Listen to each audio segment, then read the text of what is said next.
बिस्मिल्लाहिर्रहमानिर्रहीम। अस्सलाम वालेकुम दोस्तों, एक नई वीडियो के साथ हाजिर हैं। चले अपनी वीडियो स्टार्ट करते हैं। जैसा कि आपको पता है कि इस वक्त पूरा नेटो जो है वो रशिया के खिलाफ हुआ हुआ है। नेटो कंट्रीज यूक्रेन को इस्तेमाल कर रही हैं और उनकी असल कोशिश ये है कि वो किसी तरह से रशिया को वीक कर दें, रशिया को कमजोर करें। रशिया ने भी अब अपने अलायंसेस जो है उनको खड़ा करना शुरू कर दिया है और नेटो कंट्रीज की कमजोरियों के ऊपर उसने अब तवज्जो देनी शुरू कर दी है। देखें, नेटो जो है ना वो अपने सदर्न फ्लैंक से बहुत ज्यादा वीक है। सदर्न फ्लैंक से नेटो को कोई इतनी ज्यादा जो है वो थ्रेट्स नहीं है और नेटो का सारा फोकस नॉर्थ ईस्ट के अंदर रशिया के ऊपर है। तो रशिया ने अब नेटो के सदर्न फ्लैंक के ऊपर तवज्जो देनी शुरू कर दी है। ऑलरेडी रशिया के पास वहां पे कुछ बेसिस जो है वो मौजूद हैं। मैं बेसिकली बात कर रहा हूँ सीरिया की। लेकिन इसमें एक चीज का अफसोस होता है कि किस तरह ये बड़ी पावर जो है वो छोटे ममालिक को इस्तेमाल करती हैं और खास तौर पर सीरिया को, जो कई सालों से इन बड़ी कुव्वतों का जो है वो बैटल ग्राउंड बना हुआ है। अब 16 मार्च को सीरिया के प्रेसिडेंट बशारुल असद ने एक ऐलान किया और उन्होंने कहा कि हम रशिया को एक इजाजत देने जा रहे हैं कि रशिया हमारे मुल्क के अंदर मजीद मिलिट्री बेसिस जो है वो कायम कर सकता है और अपने फौजियों की तादाद शाम में बढ़ा सकता है। हम इसको वेलकम करेंगे। वो एक तकरीब के अंदर खिताब कर रहे थे और उनका कहना यह था कि रशिया की सीरिया में प्रेजेंस जो है वो बैलेंस ऑफ पावर लेके आएगी इस रीजन के अंदर। जैसा कि आपको पता है कि सीरिया जो है वो मेडिटेरेनियन सी के कोस्ट के ऊपर वाक़ है और सीरिया के प्रेसिडेंट का कहना यह था कि आजकल की जो सुपर पावर्स हैं वो अपने बॉर्डर्स के अंदर रहते हुए वर्क नहीं कर सकते। उनको अपने बॉर्डर से बाहर जाना पड़ता है,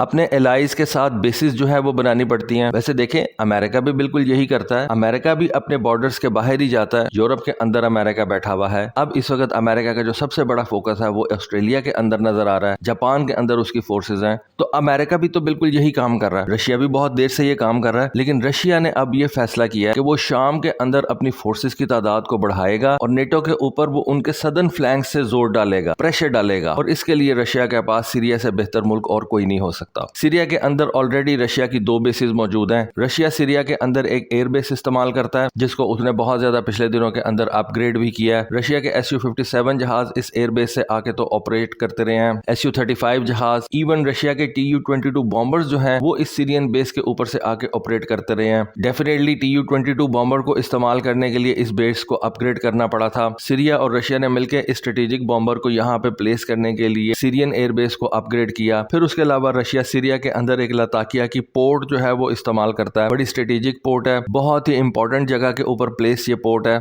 अब एक सवाल ये खड़ा होता है कि सीरिया क्यों रशिया को ये इजाजत देता है कि वो अपनी फोर्सेस जो है वो सीरिया के अंदर ला के रखे। वेल, उसकी एक सिंपल सी रीजन है कि अमेरिकन जो है वो सीरिया के अंदर बागियों को सपोर्ट करते हैं। ऐसी रेबल फोर्सेस जो शाम की गवर्नमेंट से अपने आप को अलग करना चाहती हैं या शाम की गवर्नमेंट के फोर्सेस के खिलाफ लड़ती हैं, अमेरिका उनको सपोर्ट करता है। इन फोर्सेस को अनफॉर्चुनेटली तुर्की भी सपोर्ट करता है और यहाँ पे अमेरिकन प्रेजेंस जो है वो अच्छे तरीके से मौजूद है। अमेरिकन और रशियंस यहाँ पे एक दूसरे से लड़ते तो नहीं है, लेकिन उन्होंने अपनी हेजेमनी जो है वो सीरिया के अंदर कायम की हुई है। अब पिछले दिनों जैसा कि आपको पता है कि सीरिया के प्रेसिडेंट बशारुल असद वो रशिया गए हुए थे। वहां पे उनकी व्लादिमीर पुतिन से बातचीत हुई। वहां पे बशारुल असद ने रशिया को अपने मुल्क के अंदर मिलिट्री बेसिस के ऊपर तावन करने की यकीन दहानी करवाई और यूक्रेन के अंदर रशियन मिलिट्री ऑपरेशन को उन्होंने सपोर्ट किया। इन दोनों ममालिक की जो दोस्ती है या आप कह लेंगे डिप्लोमेटिक टाइज हैं वो कोल्ड वॉर इरा से चलते चले आ रहे हैं और मिडिल ईस्ट के अंदर सोवियत यूनियन के जो 2 क्लोजेस्ट एलाइज थे उनके अंदर एक सीरिया था और एक यमन था। और जब से ये व्लादिमीर पुतिन ने प्रेसिडेंसी संभाली है 2012 से, तब से इन दोनों ममालिक के दरमियान जो ताल्लुकात हैं उनमें 10 फोल्ड इजाफा हुआ है। और जो सीरिया के अंदर काउंटर इंसर्जेंसी एफर्ट्स हैं उनको रोकने के लिए व्लादिमीर पुतिन ने सीरियन फोर्सेस का बहुत ज्यादा जो है वो साथ दिया है, उसको अपना असला दिया है, उसकी सपोर्ट की है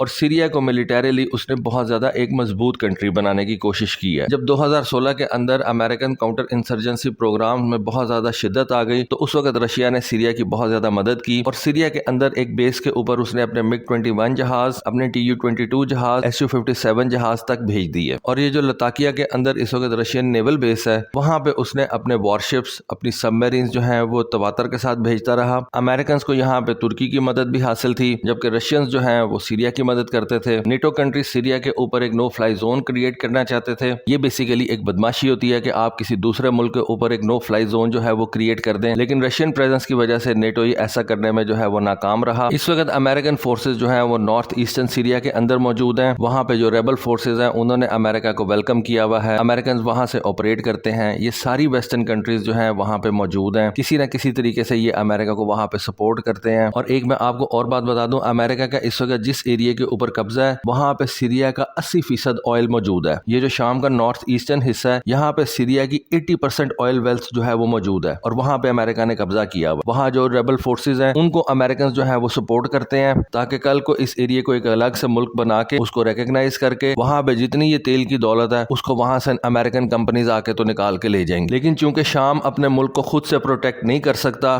اس کی ملٹری پاور اتنی نہیں ہے کہ وہ امریکنز کو روک سکے، نیٹو فورسز کو روک سکے، اس وجہ سے شام نے کیا کیا کہ اس نے رشیا کو اپنے ملک کے اندر جو ہے وہ جگہ دے دی ہے، اور رشیا کے یہ ہائی ٹیک ویپنری جو ہے وہ اس وقت شام کے اندر موجود ہے، ان کے اندر Su-24 جہاز بھی ہیں، MiG-31 جہاز بھی ہیں جن کے اوپر یہ ہائپرسونک ویپنز لگ سکتے ہیں، Su-27 جہاز بھی ہیں، S-400 میزائل سسٹمز بھی ہیں، Su-35 ایئر سپیریورٹی فائٹرز بھی ہیں۔ اور رشیا کی ان ویپنز کے ساتھ شام میں پریزنس جو ہے وہ سیریا کو انٹیکٹ رکھنے میں اپنا ایک کردار ادا کر رہی ہے۔ بہت ہی غلط بات ہے، سیریا کو اپنی حفاظت خود سے کرنی چاہیے، اپنے ملک کے اندر ان پراکسیز کو جو ہے وہ نکال باہر پھینکنا چاہیے، لیکن چونکہ سیرینز اس قابل نہیں ہے، ان کی گورنمنٹ اس قابل نہیں ہے، اور ویسے بھی وہاں پہ کوئی ڈیموکریسی نہیں ہے، ایک ڈکٹیٹر وہاں پہ بیٹھا ہوا ہے، تو پھر اس کو اپنے ملک کے اندر اپنی سیفٹی کے لیے رشینز کو بلانا پڑا۔ لیکن یہ جو حکمران ہوتے ہیں ان کے کیے جو ہیں وہ ملکوں کے آگے آتے ہیں، اور آج امریکن اور رشین فورسز یا تو خود سیریا کے اندر پریزنٹ ہے یا انہوں نے اپنی پراکسیز جو ہے وہ سیریا کے اندر آپریشنل کی ہوئی ہیں، اور اس طرح سے سیریا کو بشار الاسد جو ہے وہ چلا رہا ہے۔ رشیا کا یہاں پہ انٹرسٹ یہ ہے کہ یہاں سے ایک تو وہ اپنی ٹریڈ جو ہے اس کو اوپن رکھ سکتا ہے، رشیا کی جو سی لائن آف کمیونیکیشنز ہیں ان کی حفاظت کے لیے رشین پورٹ جو ہے وہ بہت زیادہ امپورٹنٹ ہے، اور دوسرا یہ کہ رشیا یہاں سے اپنے ایڈورسری یعنی کہ نیٹو کنٹریز کے اوپر جو ہے وہ پریشر بڑھا سکتا ہے، اور کسی بھی جنگ کی صورت میں رشیا یہاں سے ان کے اوپر اٹیکس لانچ کر سکتا ہے۔ لیکن اس وقت جو بھی رجیم ہے سیریا کے اندر اس نے یہ کیلکولیشن کر لی ہے کہ اگر رشین فورسز اس کے سوائل کے اوپر موجود رہتی ہیں تو اس طرح سے وہ امریکنز کے اوپر جو ہے وہ ایک پریشر کریٹ رکھ سکتا ہے، اور امریکن سیریا کے اندر ریبل فورسز ان کے ساتھ جو ہے وہ مل کے کوئی بڑی کاروائی نہیں کر سکتا۔ بڑی انفارچونیٹ باتیں ہیں، لیکن سچائی یہی ہے، آپ کے سامنے رکھنا بھی ان کو ضروری ہے، آپ کو پتہ چلے کہ کس طرح سے یہ بڑی کنٹریز جو ہیں چھوٹی ممالک کو استعمال کر کے ان کے ریسورسز کھا جاتی ہیں، ان کا پیسہ کھا جاتی ہیں، ان کا مال کھا جاتی ہیں، اور بشار الاسد جیسے بے وقوف جو اقتدار کے ساتھ چمٹے رہنا چاہتے ہیں وہ اپنے ملک کے اندر خود سے فورن فورسز کو جو ہے وہ دعوت دیتی ہیں۔ دیکھیں جب کوئی فورن فورس آپ کے ملک کے اندر آ جاتی ہے نا تو پھر آپ ایک سوورن کنٹری نہیں رہتے، پھر آپ کو رشیا کی بات ماننی پڑے گی، دوسری طرف آپ کو امریکہ کی بات ماننی پڑے گی۔ آپ اپنے ملک کے اندر کسی بھی فورن فورسز کو لا کے بٹھا دیں گے خود سے آپ تباہ ہو جائیں گے، پھر آپ کو اس کے انڈر رہ کے چلنا پڑے گا، اس کی بات ماننی پڑے گی، اور وہ جیسا کہے گا آپ کو وہ کرنا پڑے گا۔ بڑی انفارچونیٹ باتیں ہیں، لیکن سوچا کہ آپ کے ساتھ شیئر کروں، آپ کو بتاؤں اس کے بارے میں آپ کی کیا رائے ہے، پلیز اپنی رائے سے ضرور آگاہ کیجیے گا۔ آج کے لیے بس اتنا ہی، تھینک یو، اللہ حافظ۔